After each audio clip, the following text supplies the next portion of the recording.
Good morning, everybody. Car is loaded, getting ready to go to Historicon up in Valley Forge, Pennsylvania. It's about a 12-hour drive from Atlanta, and I just thought I'd show you the early stages of the trip. All packed up, ready to go. Let me go right ahead and reverse this. So here is the car all packed up, ready to rock.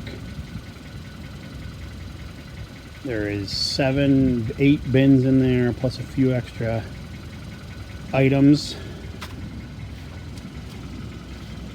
As you can see, all packed up.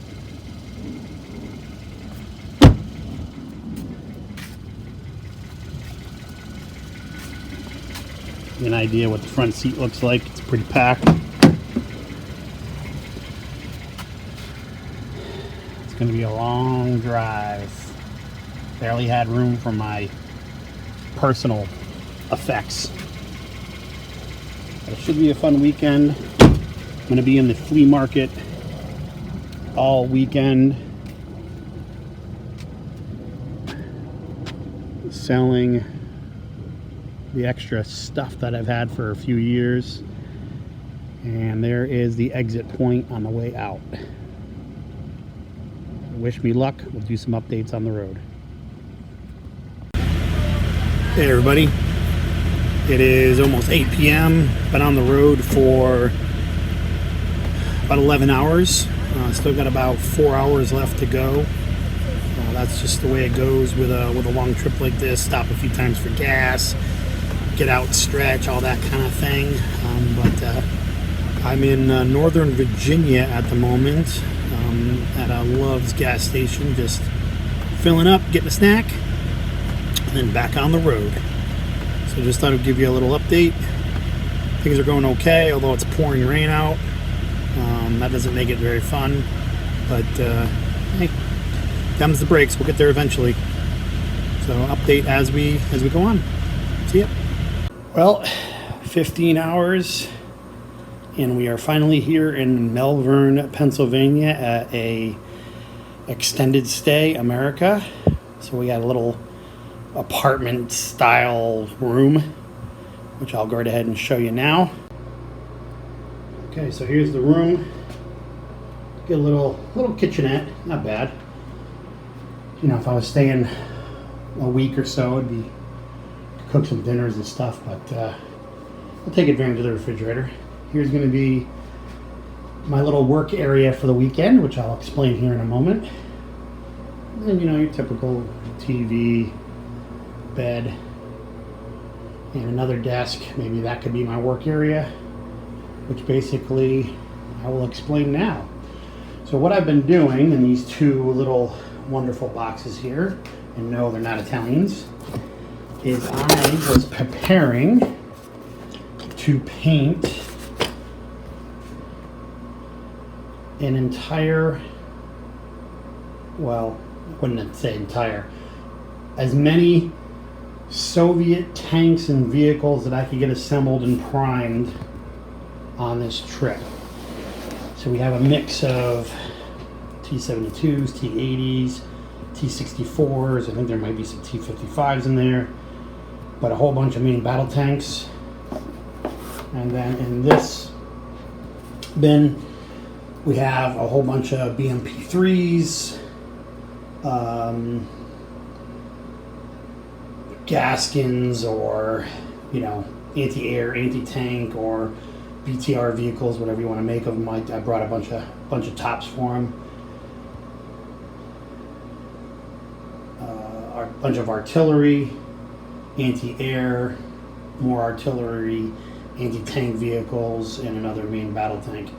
So the goal for this weekend is to take all this stuff that is primed and get as much of it painted by the time I leave Historicon as possible.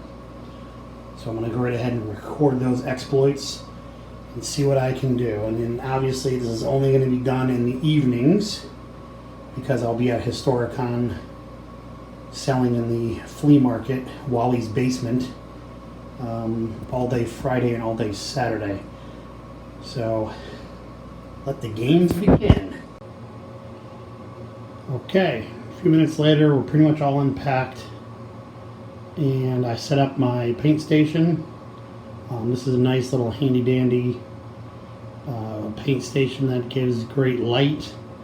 It's basically a little desk lamp and then this crazy PVC get up that I just kind of made. The nice thing is screwed in a couple attachments so I can put my my iPad up on top, so when I'm filming, it was relatively cheap to make, maybe 20 bucks.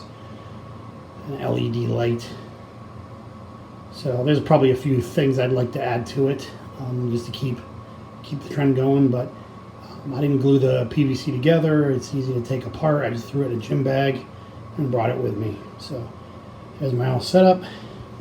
And then luckily, in my travels, I didn't actually have the appropriate paints to paint the World War III Soviets.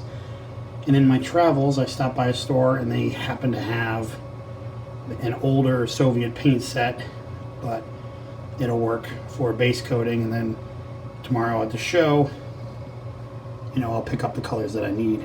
But at least it'll get me started tonight, even though it is going on 1 o'clock. But I'll probably do a little bit of work right before I go to sleep, just to kind of wind down from the long drive. So, all right, let's get to it. All right, here we go, guys. Day one. I used this Vallejo Hobby spray and then base coated all the tanks with US Olive Drab.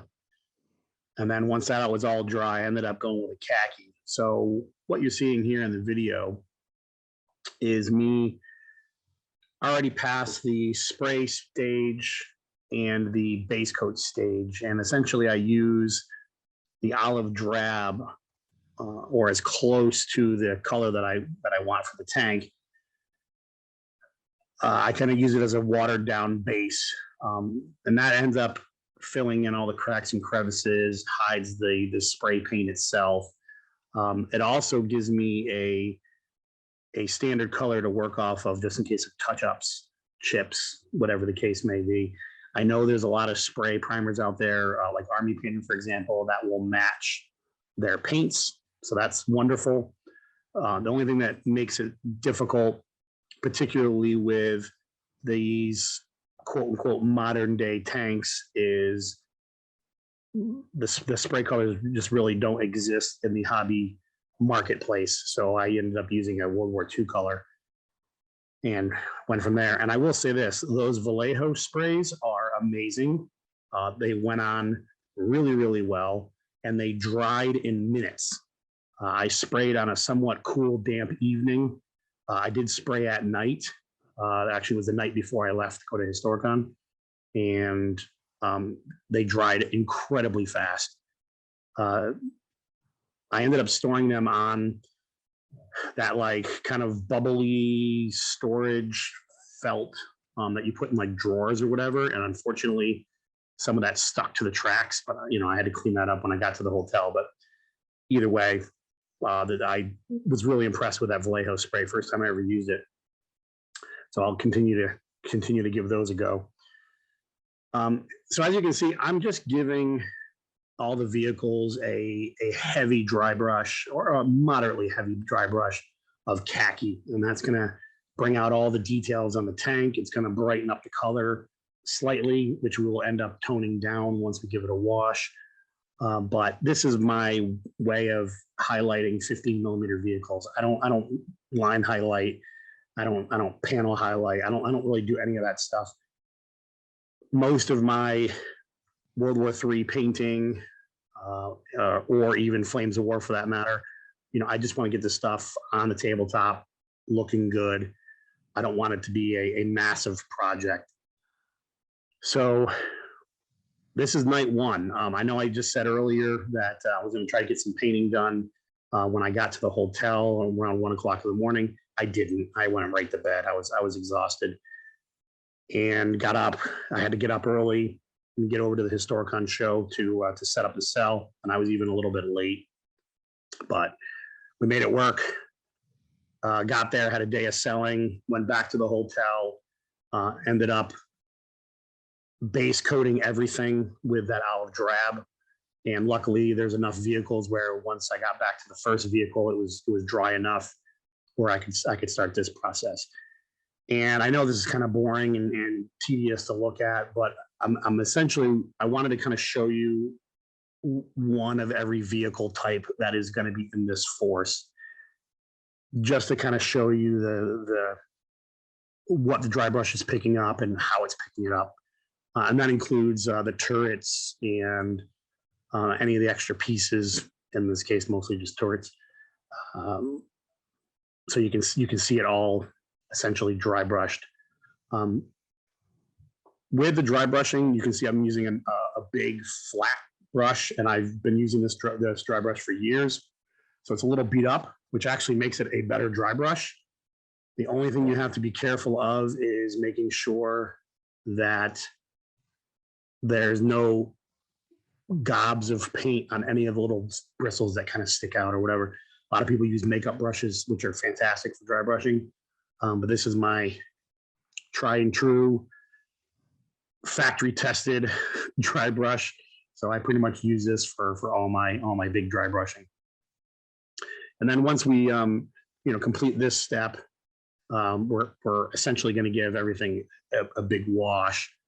And the purpose of this project was I wanted to get into World War III. I've owned a bunch of stuff for quite a while. I pretty much bought a Soviet force when it originally came out, never touched it.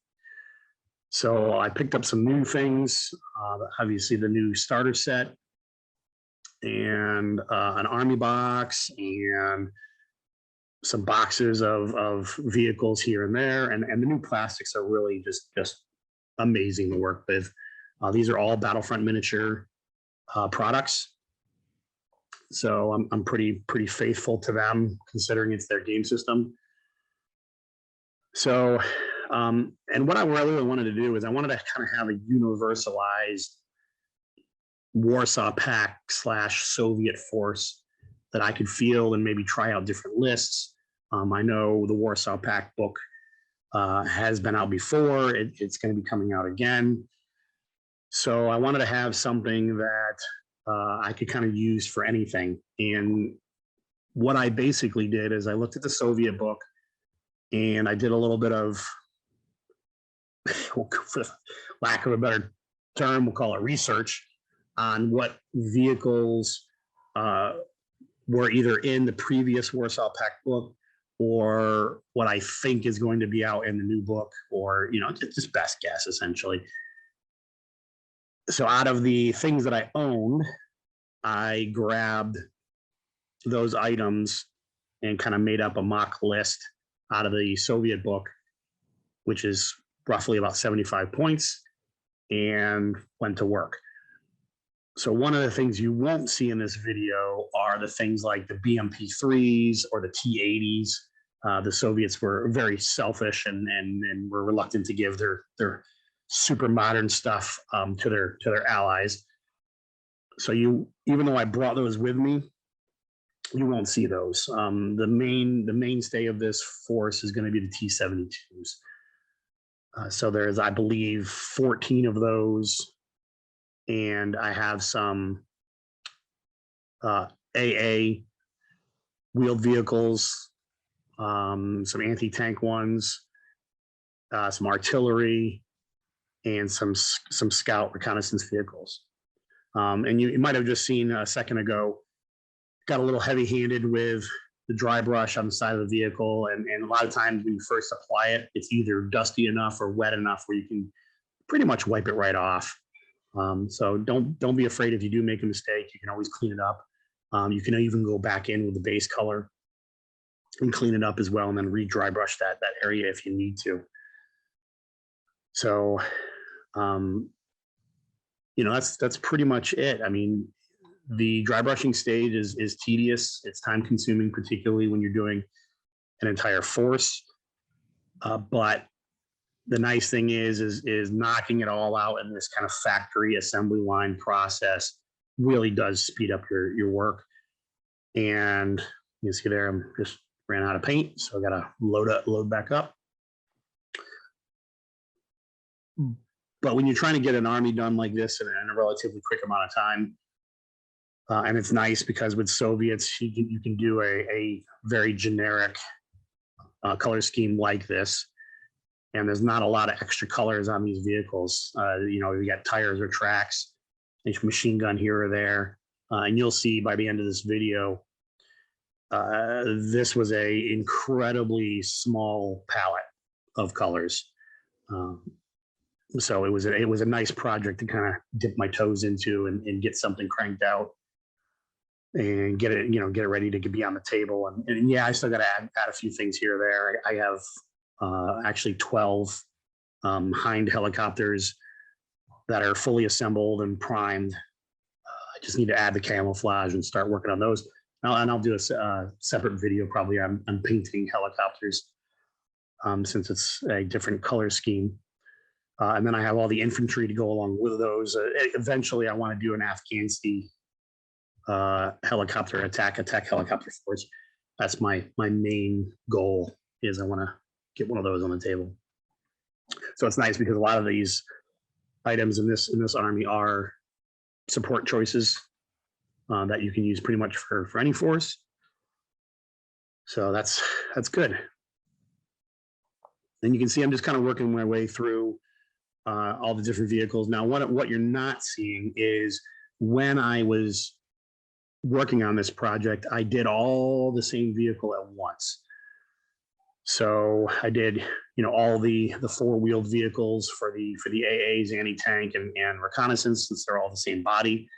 Did the turrets and the tops of those vehicles. And the nice thing about that vehicle kit is you get 3 different options, and you get all the pieces needed for each top of the vehicle, whether it's the anti-air, anti-tank, or the reconnaissance turret. So you can put them all together separately, paint them all separately, and just kind of swap them out as needed, which I think is amazing for that kit. It really has a lot of universal choices. So here I'm doing the T-72s. I didn't add any of the mine rollers or the minesweeper attachments on the front of the vehicles. Again, I wanted to keep things pretty quick and dirty. So I just kept it all consistent, and it's only 14 T-72s at the end of the day. So probably I could very easily add another 5, another box or so, and still have plenty of points to play. I do, and this does include, I believe, the 3 T-72s I have for the thermobaric multi-rocket system. So again, I can use those for those thermobaric rockets, or the nice thing is it comes with a full T-72, so I can just throw on a turret, and I got 3 more T-72s that I can play around with. These dry brush up amazingly. Just be careful with the machine gun. You dry brush a little too hard, you can snap that sucker right off. And I did on one. So I had to glue it back on in the middle of the process. So here it all is. That's everything that I'm attempting to get done over 2 nights, Friday night and Saturday night while I was at Historicon. And there it is, all dry brushed, ready for the next stage. And that's where I stopped on day 1 and to get some sleep. And then we're gonna get ready for day 2. So day 2, we're gonna work with khaki again. And I might have actually did this before I went to sleep. It was a pretty easy step. I don't remember, to be perfectly honest. But again, it's khaki, the same color we used to dry brush. And we're just painting the this kind of canvasy cover, cloth cover that goes over the turret and the gun. So it kind of protects the gun mount area. And it does bring out a little color to the vehicle. It just makes it look like you actually put some work in. But it took a few minutes to do, and just a single color, and that was it. So here's where it gets a little tricky. I ended up using those 3 washes, the Bilton, Agrex Earthshade, and the Nuln Oil out of Games Workshop. And I make my own wash. And the reason why I do the 3 colors rather than one, like a brown or a black, is mainly because depending on the base colors that you use, it kind of accentuates and brings out the color in the wash. So again, with these green tanks, it'll bring out that Bielton a little bit, but it does have kind of a nice, almost oily look to the wash. And I use this pretty much on almost every World War II Flames of War vehicle, and obviously now the World War III vehicles. And I'm not going to go through and show you every single vehicle. I basically picked one of each. And as I was saying earlier, I do everything in batches. So I'm picking the same vehicle and washing all that same vehicle, all the turrets, all, you know, the tank, whatever. I'm doing it all in batches. I ended up kind of cutting the video and editing it, so you're kind of seeing a sample size of each of those, rather than sitting here for an hour and a half watching me, wash vehicles. Save you guys the pain of having to go through it, because painting it yourself is pain enough sometimes. So, and again, like I said, I'm just kind of doing a little sample size. There's I believe that's the anti-air version, anti-tank. Still learning the vehicle, so forgive my ignorance. Now in this instance, I'm doing multiples, so you basically get the idea. And you can see wearing a glove probably wouldn't hurt you. You can mount these things on cardstock or those painting stands. Those are all beneficial. Now, the one thing that gets a little tricky with washing this stuff the way I'm doing it is obviously there's a place you got to hold the vehicle. And, I'm holding them, like, for example, here, I'm kind of holding from where the tires are at, because I'm going to paint the tires black. So I know I don't really have to wash the tires themselves. Same thing with the tanks. You can hold it by the tracks. So yeah, it gets a little tricky. And in many instances, I'll actually have to do the majority of the vehicle. Like in this instance, maybe the entire top of the vehicle. And I know I'm getting the bottom here. I'm pretty much hitting all of these, but there are some vehicles where you basically have to leave a section unwashed. And then once it's dry, you go back in and you hit it. So that's just the nature of the beast. And this wash does take quite a while to dry, especially with how much I'm applying. And this is straight up mix. I add a little bit of water as I'm putting it on, but for the most part, I just use it's not a 1/3 mix. It's probably maybe 40%, maybe 50% brown, about 30% black, maybe 20% black, and then the rest green. You really only need a hit of black, because with it obviously being black, it's going to be quite dark. So you want to be sparing with that, and maybe even add that last. And I'll run, as I'm mixing it, I'll run a little length, a little line of the wash on a piece of white paper or my palette, which is essentially just a tile that you can buy at a hardware store, just a white tile. And I'll just run a line of it on there and just see what the color looks like, and if it's too green or if it's too dark black, leaning too much towards black, I'll just add a little bit more into the pot, mix it up again. And that's really one of the downsides, is even though I made up a pot of this, it's going to run out eventually. So hopefully I'm done with that particular army, because my next batch may not be exactly the same color. So you may get a little discrepancy in your color as you make your washes. But with these military vehicles, that's not necessarily a bad thing. Sun fades the paint. They might have been painted in a different factory. Who knows what the reason is? But there is a lot of variation out there. And this is an instance of where the pegs on the turrets are very handy. You can just hold on to it and hit these guys real quick with a wash. Obviously, if you used a magnet, you could just, put a pole or something with a magnet on there and just plop it on there as well. So either way is a good win. I like the pegs. Some people are more partial to the magnets, but I only magnetize the resin. These guys right here are magnetized just because they don't have the option for the peg, so I magnetize.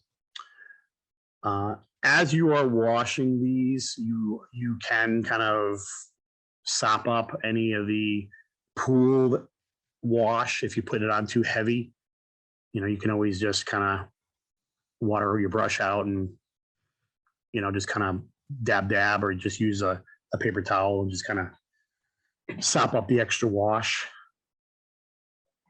And I don't know what I'm doing here. Maybe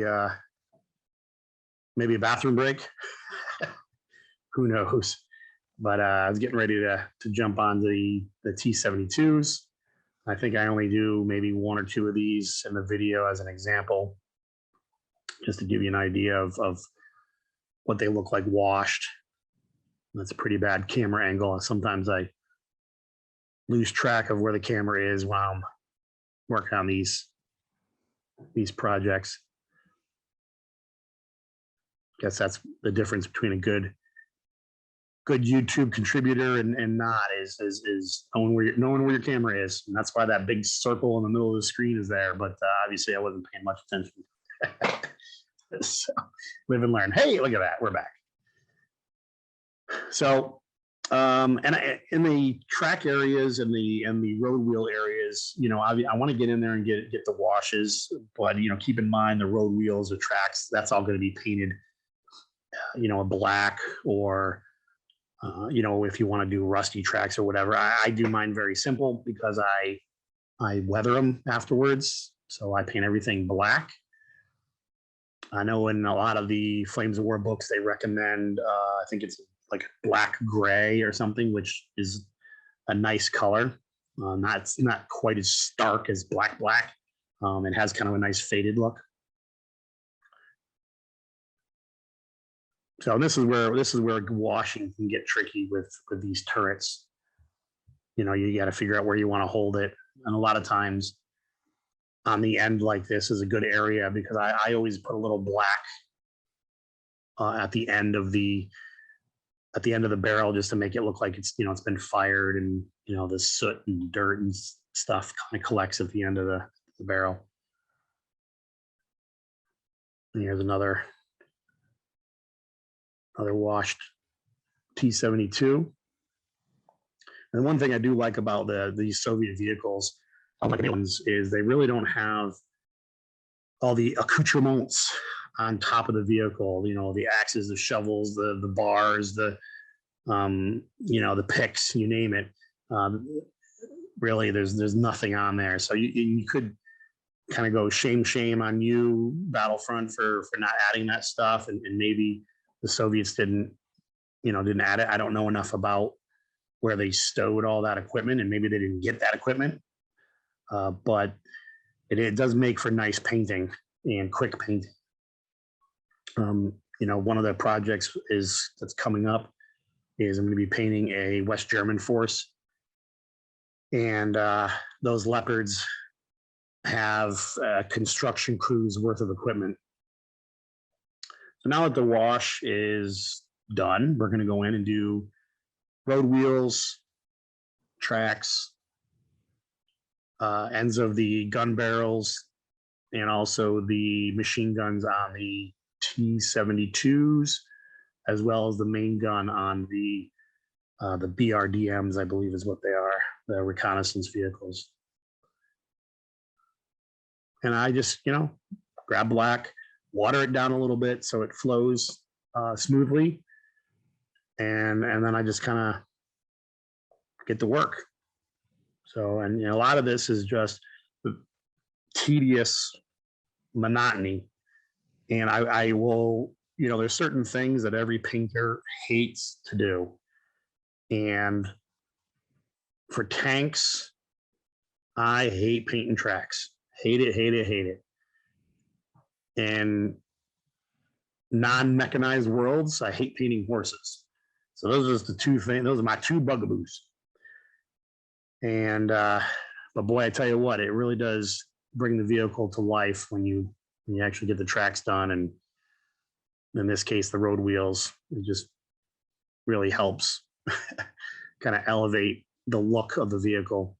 And we're gonna weather all this as well, so I just want to make sure I get one nice coat on everything.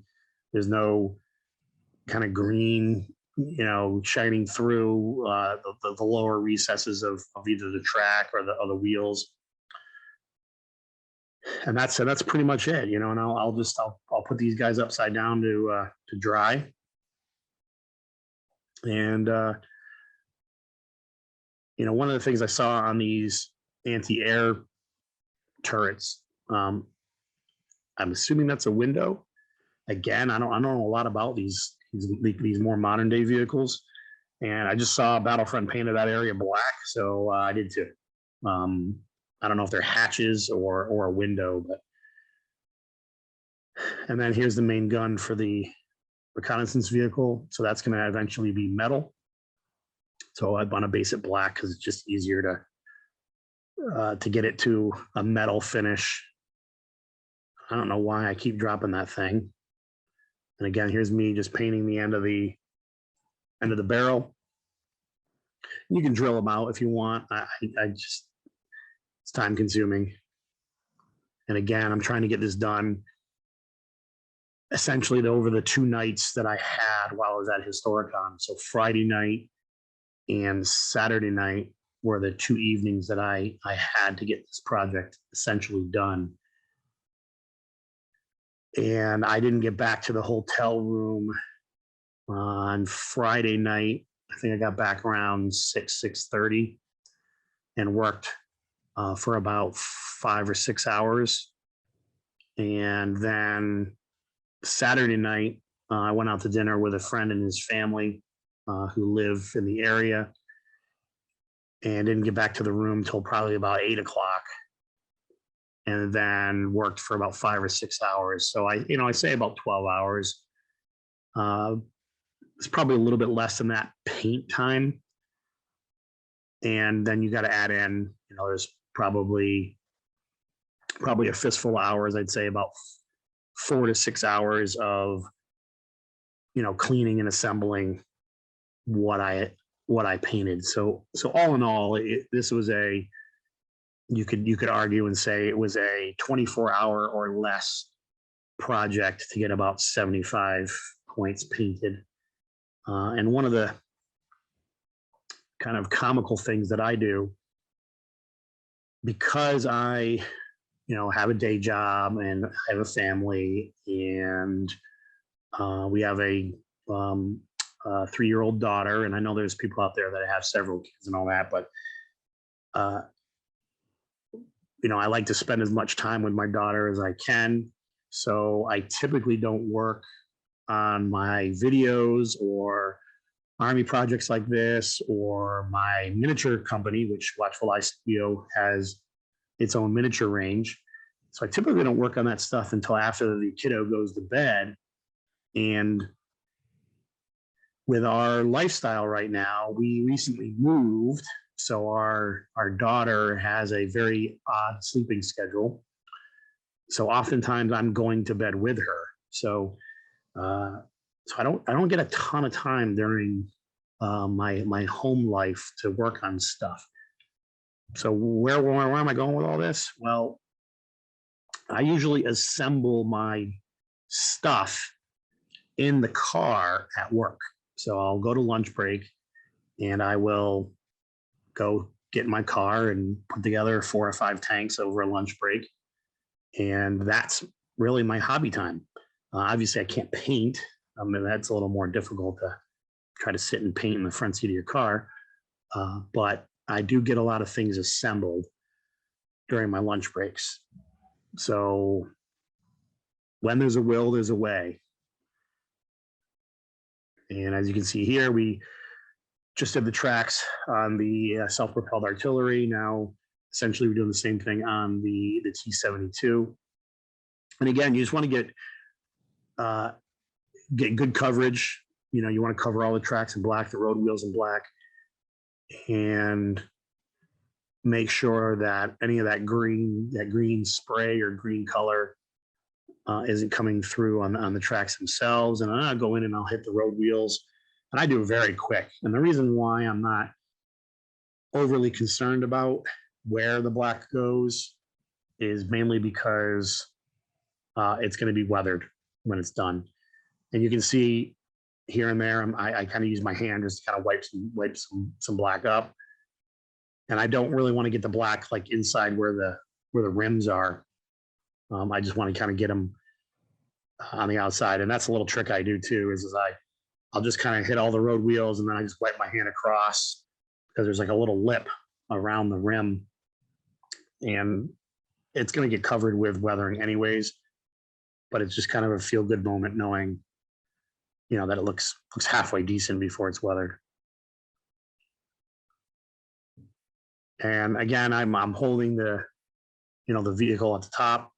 You want to make sure, obviously, the wash dries, and this way I can hit all the tracks and all the road wheels all at once, and then I just place the tank upside down and let it dry. And this is a time consuming, and I know there are people out there that will put their tracks on afterwards, and they spray their tracks black, and then they'll go in and they'll hit the little rim areas and do that in green, and they kind of do the reverse process, and then they have to glue them on the vehicles when they're done. And with that, then you have to worry about, did you get spray primer on where you're gluing, and you don't have as good of a contact if there's spray there, and then if not, how you mitigating that? Are you putting down like, any type of painter's tape or something like that to protect it? So either way. So now that the tracks and everything are done, this is my weathering step. And this is another dry brush, and I use US Field Drab. Now you can use other colors. I have found it gives a really nice earthy, dry dirt, dry mud look to it. And with these green vehicles, it's not an obnoxious, an obnoxiously bright color. So it just kind of makes the tank look like it's been driving around, but it's not too bad. And I hit the tracks and the road wheels pretty extensively, and then they kind of the bottom half of the tank, and then I also do. Oftentimes, I'll just kind of hit the turret a little bit, just because dust and stuff gets up there. And that's pretty much it. And this is just to kind of tone down the black road wheels, make it look like it was, it's been in the field, or it's been driving down roads, or whatever the case may be. And you can do different effects with this. I mean, you can actually do a heavier paint and kind of flick it onto the vehicle and make it look like it's splashed mud on the side. So there's different effects that you can do. Overall, I just kind of do a nice heavier style dry brush, just to kind of blend the bottom vehicle in with the quote unquote environment. And since we did that nice khaki dry brush all over the vehicle, you have some decent, accentuated kind of highlights, bringing out all the details of the vehicles. That wash really makes it stand out even more so. And then this weathered kind of dry brush just Kind of gives it a little bit more depth and a little more realism, I guess you could say. Now, one thing you will not see in this video, and I'm debating on whether or not to do it, are things like your headlights, your tail lights, your vision slits. I think that adds a new level to the vehicle. But what I was attempting to accomplish here was get them playable, and realistically, even without this weathering dry brush, they were very playable. But that's the level that I bring my stuff to, so I'm keeping the trend going.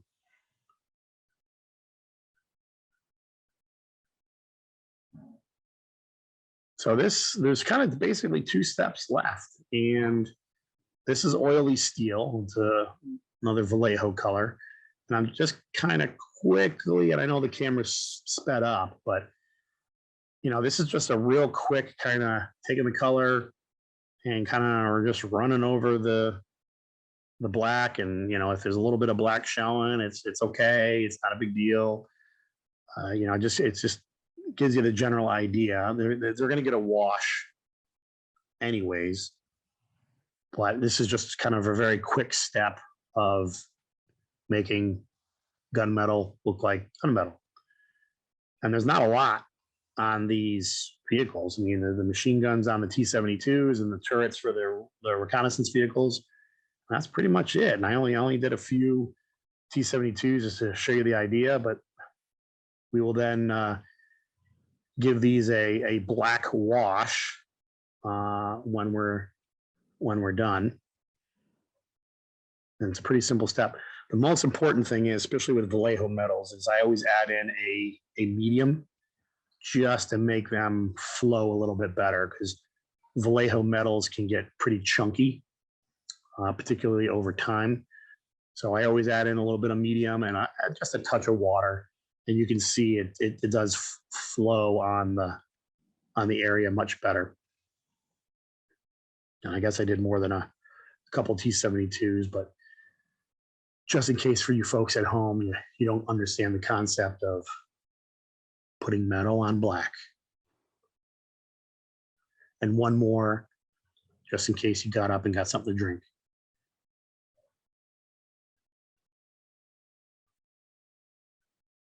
Whew, okay. So I didn't show the wash step because it was just a simple black wash, but this is it. This is where I finished. Got done probably about, I don't know, 2 in the morning. And for the most part, I'd be proud to call that my army. And again, decals need to be added, and that's going to be a debate, because once you add in some unit identifiers or national symbols or something like that, then that's kind of that's the army, right?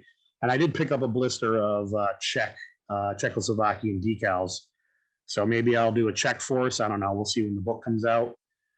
But for the most part, to my knowledge, these are all playable for the Eastern armies. And yeah, I hope you enjoyed. Make sure to like, subscribe,